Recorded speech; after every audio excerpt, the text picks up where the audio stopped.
جی السلام علیکم. یہ آپ سے میری 58 ملاقات ہے. امید ہے آپ خوش ہوں گے. میرے چینل کو سبسکرائب کریں، لائک بھی کریں. یہ جو میں باتیں کرتا ہوں یہ ہمارے معاشرے کا حصہ ہے.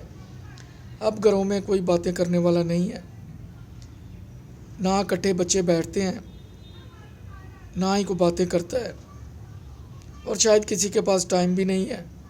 یہ مجبوری ہے کہ کرونا نے لوگوں کو گھروں میں بٹھا دیا ہے. بچوں نے موبائل سے دل لگایا ہے، بڑوں کا بھی یہی حال ہے.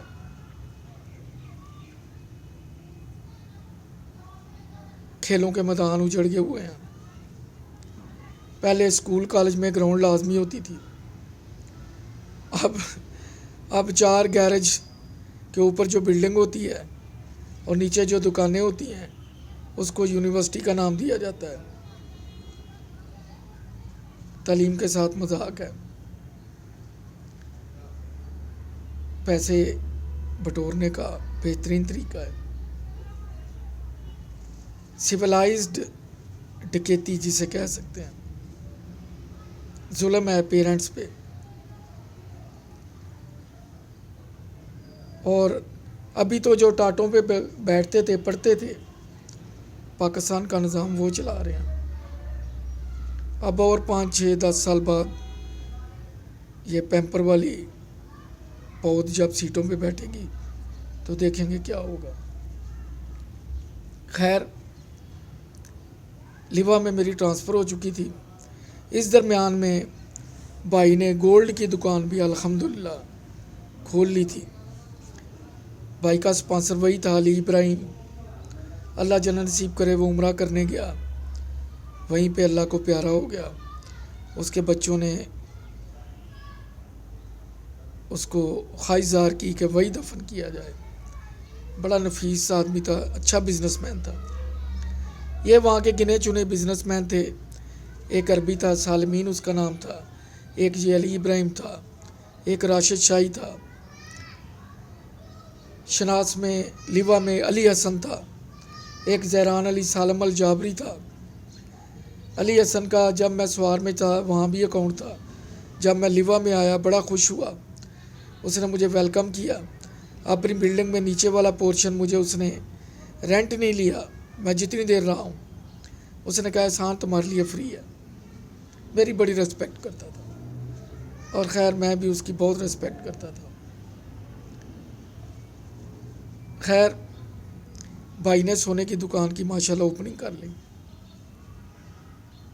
سب نے مل جل کے، والد صاحب نے بھی جب پاکستان بھائی آئے تھے ان کی فطیدگی سے پہلے بھائی افتخار نے ارادہ ظاہر کیا تھا گولڈ کی دکان کھولنے کا، تو وہ بڑے خوش ہوئے تھے.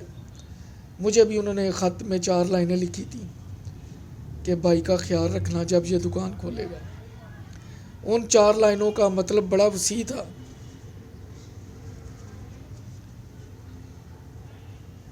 میں نے اس کو پورا فالو کیا.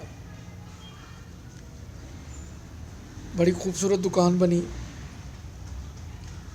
اب جو الیکٹرانک کی دکان تھی جہاں پہلے افتخار بھائی اور ممتاز بھائی دونوں کٹھے بیٹھتے تھے، پہلے ایک اندر سوق بازار کو کہتے ہیں، یہ راؤنڈ اباؤٹ کے پاس تھی. ادھر شاپ تھی. میں نے انہیں مشورہ دیا کہ ایک شاپ راؤنڈ اباؤٹ پہ برانچ کھولیں. اس وقت یہاں کسٹمر کا رجحان نہیں تھا، لیکن ہم بھی بینکر ہیں، تھوڑا سا ہماری بھی آنکھ کام کرتی ہے. تو وہ خیر دکان بہت اچھی چل نکلی. ابھی بھی بھائی ممتاز، حاجی ممتاز، ماشاءاللہ انہوں نے 2 حج کیے ہیں. ایک والدہ صاحبہ کے ساتھ کیا تھا جب میں بھی گیا تھا. تو ابھی تک وہ اسی دکان پہ بیٹھتے ہیں. اپنے بیٹے کو انہوں نے گولڈ کی شاپ کھول کے دی، بعد میں وائنڈ اپ کر دی. وجہ بہتر ان کو پتہ ہوگا. افتخار بھائی نے دکان کھول لی، بڑے خوش ہوئے. اب میرا دماغ پیچھے چلا گیا 70s میں، کہ جب ہم لوگوں کو ویسٹرن واچ گھڑی پہنے دیکھتے تھے، ریلے ہمبر کی سائیکل پہ دیکھتے تھے، اور جب کسی کے ہاتھ میں سونے کی انگوٹھی دیکھتے تھے تو ہم رشک کرتے تھے۔ اور کہاں ڈی سی آفس میں 365 پہ سیلری پہ کام شروع کرنے والا میں کیفے پڑھا اسٹوڈنٹ، اور کہاں بینک میں سیکنڈ مینیجر، اور کہاں بھائی نے ترقی کی اور سونے کی دکان۔ اب انگوٹھیوں سے بات آگے بڑھ گئی۔ یہ والدین کی دعائیں تھیں، اللہ کا کرم تھا اور محنت کا عمل دخل تھا۔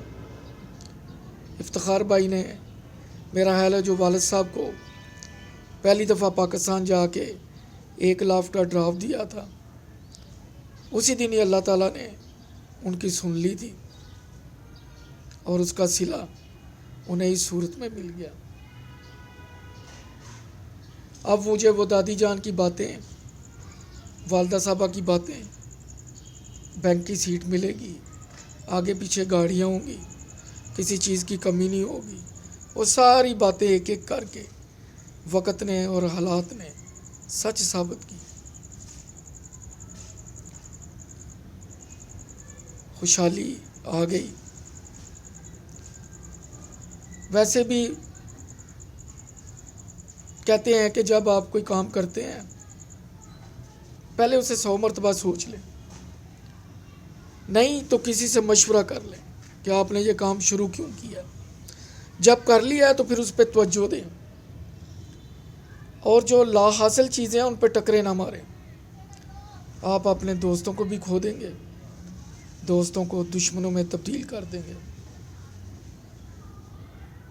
آپ پازیٹیو تھنکنگ رکھیں، انشاءاللہ اللہ تعالیٰ آپ کو کامیابی دے گا۔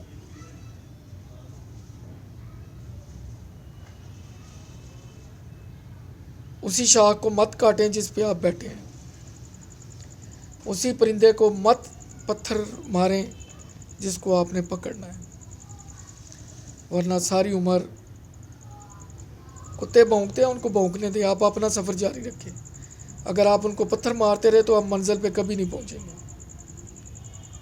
پھر ہمیشہ ذہن میں آلٹرنیٹ رکھیں کہ اگر میرا کام یہ نہیں ہوتا تو اس کا متبادل سبسٹیچیوٹ کیا ہے۔ ہمیشہ ایک سبسٹیچیوٹ رکھیں، محنت پہ یقین رکھیں، شارٹ کٹ پہ نہیں رکھیں، وہ کبھی 1000 میں سے 1-2 کو نصیب ہوتا ہے۔ میرا تجربہ تو یہی کہتا ہے، آپ لوگوں کی اپنی رائے ہو سکتی ہے، میں احترام کرتا ہوں۔ گاؤں میں ایک بوڑھا تھا، اس کے 2 بیٹے تھے، ہم نے یہ سٹوری پڑھی، ناول تھا شاید، نام میں بھول گیا اس کا، بکس میں۔ تو کافی لینڈ لارڈ تھا، کافی زمینیں تھیں۔ دونوں بیٹوں نے کہا کہ باپ ہمیں جائیداد وراثت تقسیم کر دو۔ اس نے کہا مجھے یہ دے دو، ایک نے کہا مجھے یہ دے دو۔ اس نے کہا کوئی بات نہیں، جاؤ، جو اس کی سلطنت تھی، یا اس وقت ٹاؤن تھا، شہر تھا، جو بھی تھا، یا پروونس تھا، اس نے کہا جو چکر لگا کے سب سے آخر میں آئے گا میں اس کی بات مانوں گا۔ وہ دونوں بیٹے گھوڑے پہ بیٹھ گئے، ایک آگے جانے کی کوشش کرتا تو دوسرا پیچھے رہ جاتا، کیونکہ باپ نے کہا تھا جو سب سے پیچھے میں آئے گا، جو لاسٹ میں آئے گا۔ اب وہ 2 قدم چلتے، 2 پیچھے آ جاتے، پھر آگے جاتے، پھر پیچھے آ جاتے۔ وہاں پہ ان کو ایک سیانہ تھا، اس کی نظر پڑ گئی۔ اس نے کہا برخوردار کیا کر رہے ہو؟ ایک کے پاس سرخ گھوڑا تھا، ایک کے پاس سفید گھوڑا تھا۔ اس نے کہا کہ بابا جی بات یہ ہے کہ ہمارے باپ نے وراثت کے لیے یہ شرط لگائی ہے کہ جو لاسٹ میں آئے گا میں اس کی بات مانوں گا۔ وہ کہتا ہے تمہارا باپ بڑا دانا ہے، اور تم جو کر رہے ہو تم بہت بڑے بیوقوف ہو، یہ تو تم کو کم سے کم 100 سال لگ جائیں گے وہاں تک پہنچنے کے لیے، اتنی دیر میں وہ بوڑھا مر جائے گا۔ انہوں نے کہا کیا کریں؟ انہوں نے کہا گھوڑا بدلو، تمہارا وائٹ ہے تم ریڈ لے لو، ریڈ والا وائٹ لے لو، تم اس کا گھوڑا دلاؤ، وہ تمہارا گھوڑا دلائے گا۔ آپ سمجھ گئے کہ جو اپنا گھوڑا ہے اس کو دے دو، اس کا گھوڑا آپ لے لو، تم اس کا گھوڑا تیز دلاؤ، وہ آپ کا گھوڑا تیز دلائے، کوشش کرو اس کا گھوڑا پیچھے رہ جائے۔ خیر، یہ کلیہ بڑا کارآمد ثابت ہوا۔ سرپٹ گھوڑے دوڑائے انہوں نے، 4 5 6 دن کے پاس بوڑھے کے پاس پہنچ گئے، کیونکہ جو ریڈ پہ بیٹھا تھا اس کی خواہش تھی کہ میرا وائٹ گھوڑا پیچھے رہ جائے تاکہ میں جیت جاؤں، اور وائٹ والے کی خواہش تھی کہ میرا ریڈ گھوڑا ہے وہ پیچھے رہ جائے، میرا وائٹ آگے نکلے گا تو میں جیتوں گا۔ اس طرح انہوں نے سفر طے کیا۔ والد دیکھ کے بہت حیران ہوا، اس نے کہا مجھے تم میں اتنی عقل نہیں لگتی، لیکن لگتا ہے کہ تمہیں کوئی راستے میں عقل مند بندہ ملا ہے۔ تو قصہ مختصر، جب مشکل آ جائیں تو گھوڑے بدل لینے چاہیے، مشورہ کر لینا چاہیے۔ اوکے، اپنا خیال رکھیے گا۔ میرا چینل سبسکرائب کریں، لائک کریں، دوستوں کو بھی بتائیں۔ اس میں سیدھی سادی باتیں ہیں، دیہاتوں والی، پینڈوؤں والی، لیکن اردو میں ہے۔